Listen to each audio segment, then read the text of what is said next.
서울의 예수라는 시집을 쓴 정호승 시인을 아십니까? 이분이 쓴 시 중에 윤동주 시집이 든 가방을 들고 라는 시가 있습니다. 제가 발췌해서 한번 읽어보겠습니다.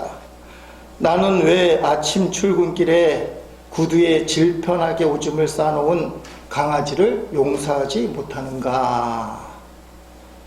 윤동주 시집이 든 가방을 들고 구두를 신는 순간 새로 갈아 신은 양말에 축축하게 강아지의 오줌이 스며들 때 나는 왜 강아지를 향해 이 개 XX? 라고 소리치지 않고는 견디지 못하는가? 산에 개를 데려왔다고 시비를 거는 사내와 멱살 잡이까지 했던 내가 왜 강아지를 향해 구두를 내던지지 않고는 견디지 못하는가? 진실로 사랑하기를 원한다면 용서하는 법을 배워야 한다고 윤동주 시인은 늘 내게 말씀하시는데 나는 밥만 많이 먹고 강아지도 용서하지 못하면서 어떻게 인생의 순례자가 될 수 있을까? 강아지는 이미 의자 밑으로 들어가 보이지 않는다. 오늘도 강아지가 먼저 나를 용서할까봐 두려워라. 이 내용을 썼어요. 좀 유치하게 보이지만 강아지를 너무 사랑하는데 구두에 오줌 싼 것만큼은 용서가 안 되는 이 시인의 그 마음 잘 표현되어 있습니다. 더더구나 이 정호승 시인이 윤동주 시인의 그 사랑 그리고 용서에 대한 가르침에 몰두해서 내가 사랑해야지 용서해야지 지금 남다르게 결단을 하고 그렇게 살려고 하는데 구두에 오줌 싼 강아지는 그렇게 사랑하잖아요. 산에 데리고 갔다가 왜 강아지를 산에 데려왔어요 하는 남자하고 멱살까지 잡고 싸웠대요. 우리 강아지 데려왔는데 왜? 하면서. 근데 그 사랑하는 강아지가 오줌 싼 거를 용서하지 못하는 자기 자신의 모습. 강아지는 이미 의자 밑으로 들어갔는데 강아지가 먼저 나를 용서할까봐 두렵다.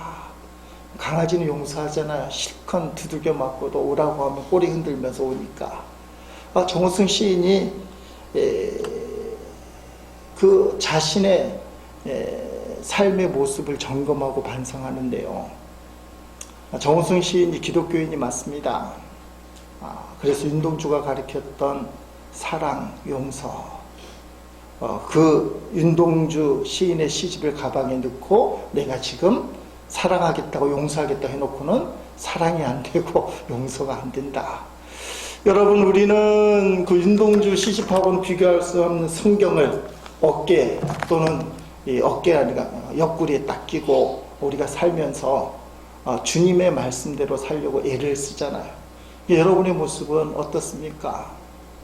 정우순 시인은 자신의 삶의 모습을 반성하고 돌이키고 강아지에게조차도 부끄럽다고 얘기하는데 오늘 2019년도를 맞이하는 지금 시점에서 성경을 끼고 살던 우리는 지금 얼마나 주님처럼 살고 주님의 그 마음과 사랑으로 세상에 그 삶을 보여줬는가, 우리가 고민하고 자기 반성을 해야 되지 않을까라고 생각합니다.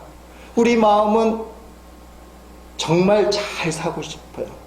정호승 시인이 정말 사랑하고 용서하고 싶은데 안 되는 거예요. 우리는 예수님 잘 믿고 신앙생활 잘 하고 싶어요. 그런데 신앙의 현실 모습이 그게 안 돼요. 이런 신앙을 가리켜서 이율배반이라 말할 수 있지 않겠는가. 이율배반이라는 것은 백과사전을 찾아보면 논리적으로도 사실적으로도 동등한 근거가 성립하면서 양립할 수 없는 모순된 두 명제의 전제를, 관계를 뜻한다. 제가 말하고도 여러분도 잘 이해가 안 되는 그런데 각자가 명분과 명제가 다 좋다는 거예요. 각자를 보면 이 두 가지 명제 다 옳다는 겁니다. 그러니까 딱 붙여놓으면 서로 안 맞는 거예요. 아예 모순이 되는 거예요. 그것을 이율배반이다, 그렇게 표현합니다. 정치권에서 많이 쓰는 이율배반적인 표현은 내로남불이라고 표현해요. 내로남불. 내로남불의 뜻이 뭡니까? 내가 하면 노맨스고 남이 하면 뭐예요? 불륜이다. 내로남불. 그러니까 남이 어떤 일을 하게 되면 그것은 사람들한테 비판을 받기에 합당한 불륜의 행위고, 내가 만약에 어떤 여자를, 어떤 남자를 사랑하게 되면 그건 아름다운 남녀의 사랑 이야기, 로맨스다. 그렇게 표현해요. 이 내로남불은 신문에도 자주 올라서 이제는 좀 지겨울 만큼인데, 찾아보니까 1990년도 초에 국어 어학사전에 올라갔대요. 내로남불이 정치권에 썼었는데, 왜 그렇게 썼냐면 지금 여야가 많이 갈리잖아요. 우리나라 역사가 요 근래에 와서 여권과 야권이, 보수와 진보가 막 바뀌는 바람에 이 사람들이 정권을 잡는 여권이었을 때 자신들의 입장에서 법을 추진을 하는 겁니다.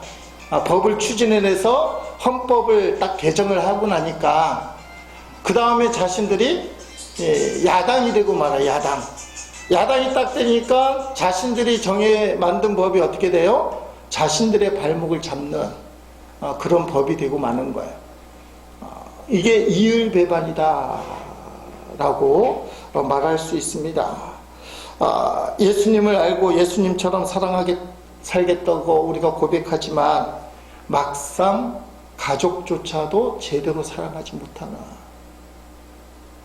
우리의 본 모습이 가족을 사랑하지 못하면서 어떻게 이웃을 사랑할 수 있는가. 신앙생활도 마찬가지예요. 이율배반이 많습니다. 둘의 마을, 둘의 교회 유명한 우리 지금 원로가 되신 김진호 목사님, 유명한 분이시잖아요. 설교도 잘하시고 연세가 많은데도 아직도 활동을 하시는 분인데, 이분이 이런 말을 했습니다. 자신의 이율배반적인 신앙과 목회를 고백했는데, 신학교 4학년 때부터 나는 담임 목회를 했습니다. 열정은 누구에게도 빠지지 않았습니다. 그러나 한 가지 항상 부족했습니다. 설교입니다. 매 주일마다 하는 설교이지만 정말 설교를 어떻게 해야 되는지 고민이 너무나 많았습니다. 그 당시에는 설교집도 많이 없었고 참고할 서적도 많지 않았습니다. 그러나 매주 설교 시간은 돌아옵니다. 피를 말리는 일을 매주마다 겪어야 했는데, 급하다 보니까 다른 분의 설교를 베껴서 해본 적이 한두 번이 아닙니다. 그러면 또 양심이 찔렸습니다. 양심에 너는 설교 준비도 제대로 하지 않으면서 어떻게 목회를 한다고 할 수 있냐? 그런 찔리는 음성을 들으면서 목회를 했습니다. 그러면서도 교회는 부흥해야 한다는 부담감이 너무나 컸습니다. 설교는 제대로 하지 못하면서 교회는 부흥을 시켜야 한다고 하는 이율배반적인 목회를 해왔습니다. 이게 참 중요해요. 옛날에 마음만 있고 삶이 뒷받침 안 됐어요. 근데 하나님이 일하셨어요. 근데 요 근래는 마음이 있으면 삶이 뒷받침이 돼요. 그래서 목사님들의 설교가 믿으면 구원받는다, 이 설교가 좀 지나면서 믿는 사람은 행동으로, 삶으로 믿음을 보여줘야 된다. 그래서 이찬수 목사님은 삶으로 증명하라.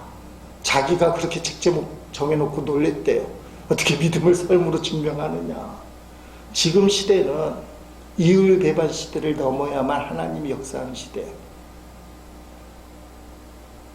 이건 여러분에게도 적용이 됩니다. 진짜 하나님을 만나게 되면 이율배반적인 모습을 극복해야 돼요. 생각으로, 머리로, 말로 하나님 앞에 하겠다고 했던 것들이 삶으로 실천되지 아니할 때의 신앙생활이 바로 이율배반적인 신앙생활. 오늘 말씀을 들을 때 내 자신을 잘 봐야 돼요. 목사님이 그렇게 하는지 안 하는지 이거 보지 마시고 내가 정말 생각하는 대로, 기도하는 대로 실천하는가. 오늘 본문에 보니까 애굽왕 바로가 이율배반적인 모습을 우리에게 보여주고 있습니다. 지난주에 살펴본 것처럼 애굽에 내린 첫 번째 재앙, 나일 강물이 피가 되는 이 재앙이 생기고 일주일이 지났습니다. 하나님이 모세에게 다시 말씀하시기를 바로에게 가서 두 번째 재앙을 예고하라. 그게 오늘 본문에 나오는 개구리 재앙입니다. 아론이 지팡이를 든 손을 나일 강물과 하수와 저수지에 손을 쫙 내미니 뻗은 거죠. 그랬더니 어디에 있었든지 모르는 수많은 개구리들이 무트로 육지로 올라가고 왕실로 올라가고 침실에 들어가고 식탁 위에 올라가고 밥그릇 국그릇에 개구리가 깨굴깨굴 하면서 막 올라와 있는 엄청난 사건. 처음에는 좋았을지도 몰라. 호기심이, 야 개구리가 막 올라오네.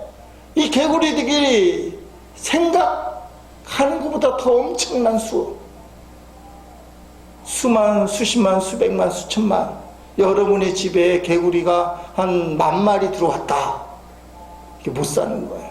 못 사는 거. 너무 힘든 상황. 근데 성경에 보니까, 이런 상황에 보니까 여태까지 학습이 된 게 뭐냐 하면 애굽의 요술사들이 나서요. 바로왕이 시키기 전에. 그래서 요술사들이 아론과 똑같이 흉내를 내는데 이상하게 역사가 일어나요. 애굽의 요술사들이 손을 내밀었다는 표현은 없지만 아론처럼 하니까 개구리 떼가 또 막 생겨나는 거예요. 이게 잘못한 일일까요? 진짜 잘못한 일일까요? 잘못한 일이잖아요. 애굽의 요술사들이 애굽을 위한다면 개구리 떼를 없애야 돼요? 만들어야 돼요? 없애야 돼요. 근데 이 생각 없는 요술사들이 자신의 능력을 보여준다고 개구리 떼를 더 만들어서 문제를 더 복잡하게 만들고 재앙을 더 크게 만든 거예요. 처음에는 그냥 아론이 만든, 모세와 아론이 튀어나오게 만든 개구리만 있어서 한 집에 5,000마리밖에 없었는데 이 요술사들이 개구리 만든 바람에 10,000마리가 되고 화딱지가 더 나는 거야. 이 요술사들 때문에.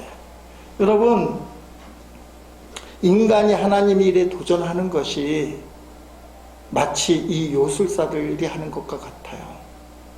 나름대로 머리를 쓰고 우리의 능력을 갖고 그래서 한번 해보겠다고 내 방법으로 해보겠다고 하나님 일에 도전하게 되는데 인간은 점점 멸망이 되고 파탄이 됩니다. 이게 성경의 말씀이에요. 아담과 하와가 하나님께 도전했습니다. 뱀으로 변한 마귀가 유혹한 거잖아요. 너 하나님처럼 될 거야. 선악과 따먹으면. 그거 따먹었다가 온죄를 우리가 갖게 됐어요. 아담과 하와뿐만 아니라 모든 그의 후손들, 모든 인류는 죄로 태어났다. 하나님 앞에 도전한 게 죄의 근본이에요. 여러분, 지금 언어가 많잖아요. 한국말, 영어, 중국어. 근데 성경에 보니까 원래 언어는 한 가지였습니다.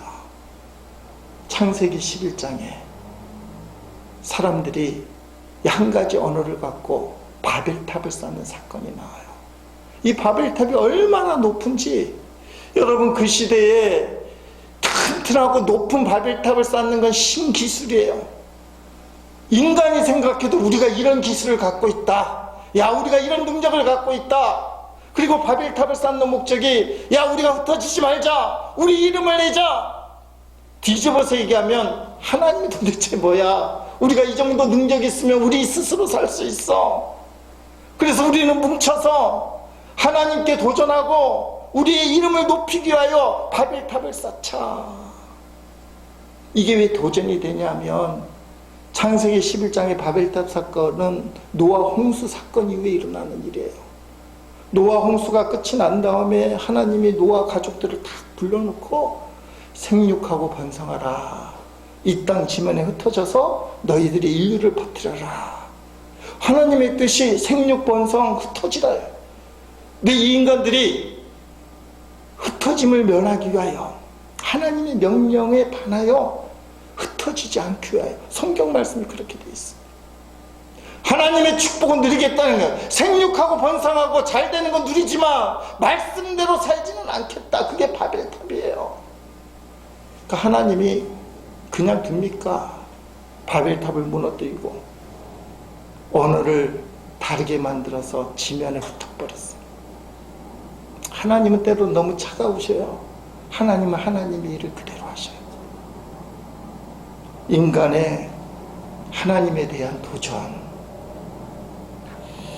요새 어떤 목사님이 하나님 꼼짝마, 하나님 까불면 나한테 죽어, 요것만 끊어서 언론에 나와 있지만 뒤에 한 말이 있습니다. 내가 이렇게 하나님과 친하단 말이야. 친해. 요 뒷말은 딱 자르고 하나님 죽어, 나한테 까불면 죽어만 이게 회자가 되고 있는데, 아무리 그래도 하나님하고 아무리 친해도 그 말은 해서는 안 될, 특히 목사의 입에서는 나와서는 안 될 그런 말이에요. 하나님의 일을 한다고 하면서 자기도 모르게 도전적인 이야기. 성도들이 조심해야 될 게, 하나님 사랑한다고 얘기하면서 부지불식간에 하나님을 무시하는 이야기. 하나님 뭐 소용 있어? 교회 다녀도 소용없네? 부지불식간에 하나님 까불면 나한테 죽어하고 비슷한 얘기예요. 왜냐하면 시대가 지금 그렇게 만들고 있어요. 생각해 보세요. 아담과 하와를 유혹해서 하나님 앞에 도전했던 그 마귀가 지금도 공중권세를 잡고 이 세상을 장악하고 있다면 여러분들을 그냥 둘까요? 그냥 안 둘까요? 그냥 안 두는 게 정상이에요. 성도들이 하나님 말씀대로, 성경대로 못 살게 만드는 거예요. 그 방법이 악랄합니다. 악랄해. 인권이라는 거, 과학이라는 거, 문화라는 거, 그걸 갖고 하나님 앞에 도전해요. 지난 10월 달에 감리교단에서 하는 목회 계획 세미나 참석을 하게 됐습니다. 미국의 아틀란타 한인교회 김세한 목사님이 와서 강의를 하는 시간이 있어요. 미국 교회 트렌드. 우리 한국 교회가 미국 교회에 따라갑니다. 그게 서울 따라가면 서울에 있는 게 김해까지 내려오는 한 3년쯤 걸리고, 제주도에 있는 친구하고 전화해봤더니 거기는 우리보다 좀 더 찾아서 더 늦게 트렌드가 흘러가요. 어느 날 김세한 목사님 이야기예요. 제가 확인할 수 없었지만 그분이 자기가 경험한 이야기니까, 어느 날 한 자매가 목사님을 찾아와서 주례를 부탁하는 겁니다. 강아지를 한 마리 끌고 와서 주례를 부탁하는데, 주례를 부탁하면 예비 신랑 신부가 같이 와야 되는데 신랑이 안 보이잖아요. 그래서 이 자매에게 신랑이 누굽니까? 했던 옆에 있는 집에서 키우는 반려견, 걔랑 결혼하겠다는 거예요. 한국에서 난리랍니다. 이게 이 자매가 제정신이냐고, 미친 거 아니냐고. 세상이 어떻게 돌아가는데 지금 목사 찾아와서 걔하고 결혼하겠다고 주례를 부탁하냐고. 아니, 교회 안 다니는 세상 사람이 이렇게 해도 아마 난리가 날 거예요. 걔하고 결혼하다니. 근데 교회 다니는 자매잖아요. 하나님 믿는 자매. 자매가 하나님의 축복 가운데 걔하고 결혼하고 싶어서 목사님이 찾아왔다는 거예요. 근데 미국에서 한국처럼 했다가는 큰일 난답니다. 너 제정신이야? 너 어떻게 그럴 수 있어? 너 지금 뭘 하는 거야? 목사를 뭘로 보고? 이렇게 하면 목사가 감방에 가요. 왜 그러냐면, 첫째는 성도가 목사에게 주례를 요청했는데 정당한 사유 없이 거절하면 문제가 되고, 두 번째, 이분이 개인적으로 결혼을 선택했는데 그 결혼이 잘못됐다고 이유 없이 비난하면, 여기 중요해, 이유 없이 비난하면 인권 침해에 걸려서 형법을 어기는 게 돼요. 이유 없이라는 건 성경적인 근거가 아니에요. 그 사람이 걔하고 결혼하고 싶어서 한다는 게 나쁘다고 얘기할 수 없다는 거예요. 그렇게 얘기하면 인권 침해가 돼서 감방에 가요. 그래서 이 상황에서 김세환 목사님이 어떻게 얘기하냐면, 그래요 자매님, 대단한 결정을 하셨습니다. 어떻게 그런 생각을 할 수 있습니까? 자매님, 목사가 주례를 하려면 예비 신랑 신부에게 서약을 받아야 됩니다. 제가 먼저 이 예비 신랑 되는 걔에게 서약을 한번 물어보겠습니다.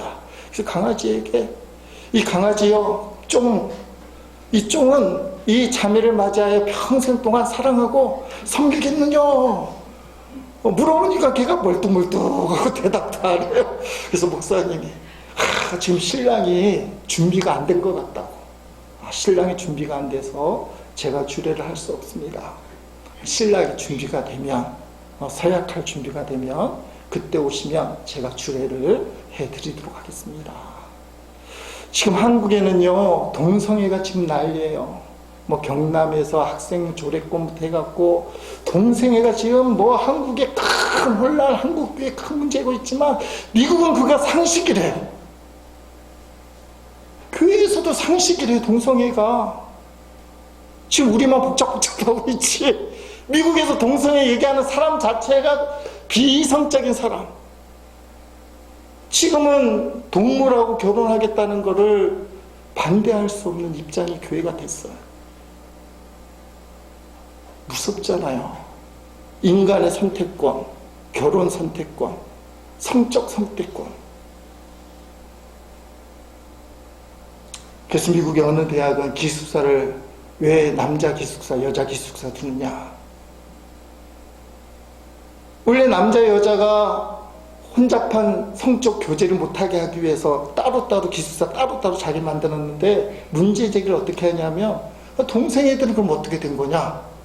동생애들은 남성 기숙사에 같이 들어가서 같이 부부생활 하는데 왜 이성은 못하게 하느냐. 말이 되잖아요. 그래서 남자 기숙사 여자 기숙사 만들면 안 된대요. 한국 사람들은 이해를 못해요. 이게 좀 발전이 되면 남자 화장실 여자 화장실이 의미가 없어요. 그거 만들면 성차별이에요. 지금 시대가 오묘한 시대. 여러분, 악한 마귀가 아담과 하와를 유혹했는데 오늘날도 어떻게 유혹하느냐. 인권이라는 부분, 문화라는 부분, 과학은 말할 것도 없어. 복제인간 이런 거, 과학이라는 걸 통해서 하나님 앞에 도전하고 있어요. 문화와 인권과 과학을 통해서 개구리를 엄청나게 만들어내는 거예요. 여러분, 그 개구리들이 우리를 이롭게 합니까? 하나님의 재앙에다가 사람이 만든 재앙 때문에 더 복잡하고 힘들게 만들고 있는 게 현실이에요. 오늘 본문에 나와 있는 개구리 재앙이 예굽시대에 있는 것이 아니라 오늘 우리의 삶 가운데 있어요. 여러분의 삶의 홍수처럼 개구리처럼 밀려드는 수많은 세상의 하나님에 대한 도전들. 김세영 목사님이 경험한 이야기가 한국교회에 얼마 안 있으면 들어닥칠 거예요. 여러분의 아들, 딸이 목사 찾아와서 나 고양이하고 결혼할래요. 목사님 주례해줘요. 해줘요 말아요. 할 수 없겠죠.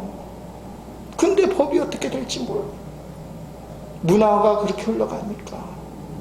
지금이 성경 말씀이 마치 먼 나라의 이야기, 애굽시대 이야기, 몇천 년 전 이야기가 아니라 오늘 우리 현실에 이런 재앙이 펼쳐지고 있어요.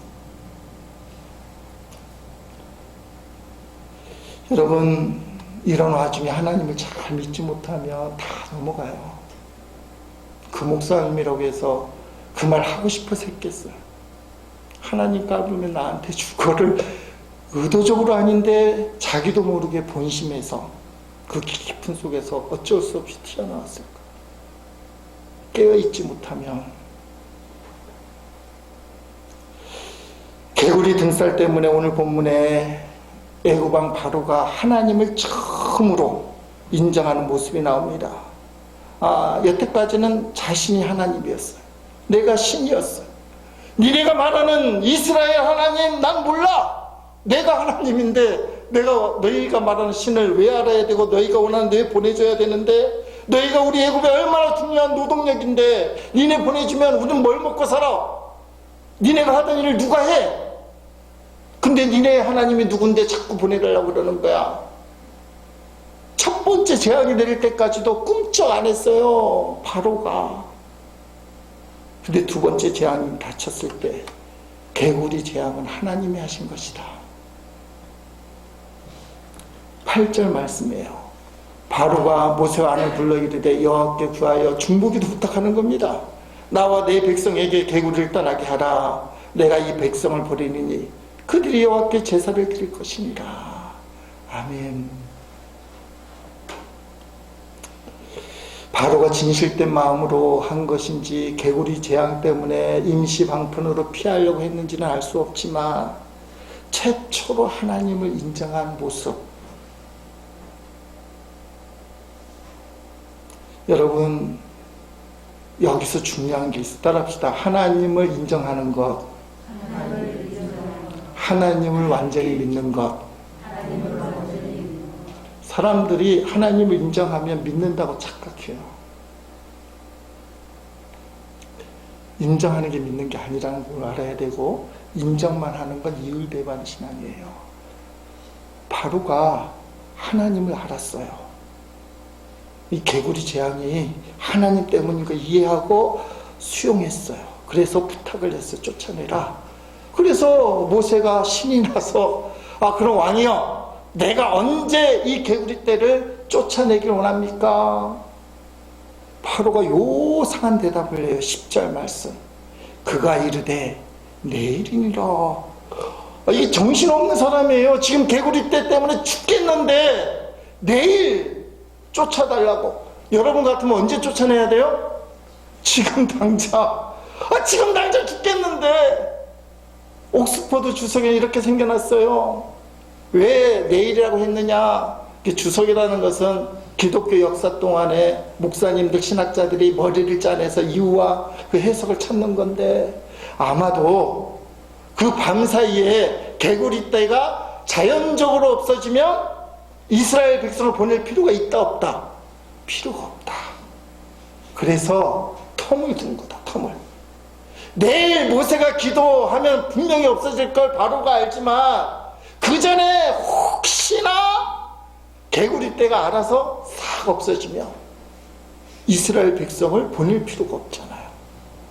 근데 아무리 그렇게 주석에 나와 있는데 안 받아져요. 왜 안 받아집니까?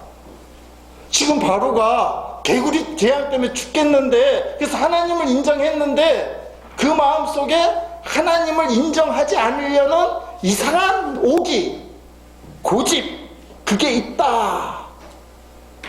이렇게 표현하는 게 바로가 그렇게 멍청하지 않거든요. 한 나라, 그 시대의 가장 최강대국을 다스리는 바로가 그렇게 멍청하지 않거든요. 근데 이 바로가 왜 멍청하게 내일 개구리를 없애달라고 했을까? 이게 숙제잖아요. 주석에 나왔지만, 좀 심하다. 이건 아닌 것 같아. 어쩔 수 없이 하는 말일 것 같아. 고민을 하잖아요. 왜 바로가 즉시로 개구리를 없애달라고 하지 않고 내일이라고 말했을까? 찾다 보니까 리고레 목사님이 한 말이 있어요. 목적이 이끄는 삼슨 리고레 목사님. 이 목사님은 성경을 다른 각도에서 읽고 해석하는데 능통한 목사님이세요. 이 목사님 이렇게 해석을 했습니다. 많은 사람이 어렵고 힘든 부정적인 상황에 처해 있을 때 하나님께서 그것을 떠나도록 해주심에도 불구하고 거기에 더 머무길 원한다. 제가 다시 읽어드릴게요. 많은 사람이 어렵고 힘든 부정적인 상황에 처해 있을 때, 많은 사람들이 어렵고 힘든 부정적인 상황에 처해 있을 때, 고난과 고통, 힘든 상황에 처해 있을 때 하나님께서 그것을 떠나도록 해주심에도 불구하고 길을 열어주셔요. 자유로울 수 있도록. 근데 거기에 더 머무기를 원한다. 웬 말도 안 되는 소리입니까? 누가 그래요? 누가 그 고통스럽고 부정적이고 어렵고 힘든데 하나님이 열어주셨는데도 왜 거기 묶여서 떠나지 않으려고 해요? 리고레 목사님, 어떻게 그런 말을 할 수 있어요? 근데 고개를 끄덕이게 돼요. 여러분 그냥 순간적으로 반영하면 리고레 목사님은 제정신이 아닌 것 같아. 아니 어떻게 인간이 그래? 어렵고 힘들면 도망갈 기회만 있으면 도망가는 게 인간이지. 근데요, 주변 사람들도 보시고 자기 자신 한번 보세요. 여러분들을 힘들게 만드는 부정적이고 그리고 나쁘고 고난과 고통이 생기게 하는 그 문제, 그 나쁜 것들, 그런 것들에 대해서 하나님이 떠나도록 마음을 주시고 길을 열어주셨는데 여러분은 떠나고 있어요? 아니면 그 자리에 머물고 있어요?